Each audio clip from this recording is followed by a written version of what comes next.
দুৰুং চাহ বাগিচাত পোষ্টকাৰ্ড নামৰ এখন আন্তঃৰাষ্ট্ৰীয় পৰ্যায়ৰ হোটেল স্থাপন হৈছে।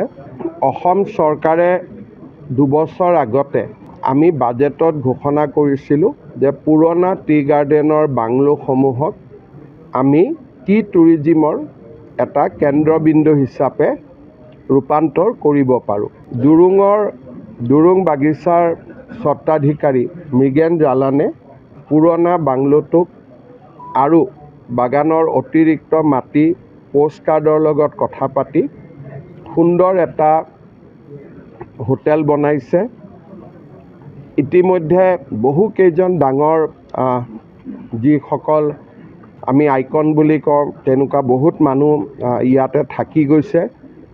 অক্টোবৰ, নৱেম্বৰ, ডিচেম্বৰ এই ৰিজৰ্ট বা হোটেলখনত এটাও চিট খালী হৈ থকা নাই, চব এডভান্স বুকিং হৈছে। এটা খুব ধুনীয়া চাহ অৰ্থনীতি এটা গঢ়ি উঠিছে। মই পোষ্টকাৰ্ডকো ধন্যবাদ জনাইছোঁ, মৃগেন জালানকো ধন্যবাদ জনাইছোঁ আৰু এই গোটেই প্ৰকল্পটোত অসম চৰকাৰৰ পৰ্যটন বিভাগে আগভাগ লৈছিল, তেওঁলোককো মই ধন্যবাদ জনাইছোঁ।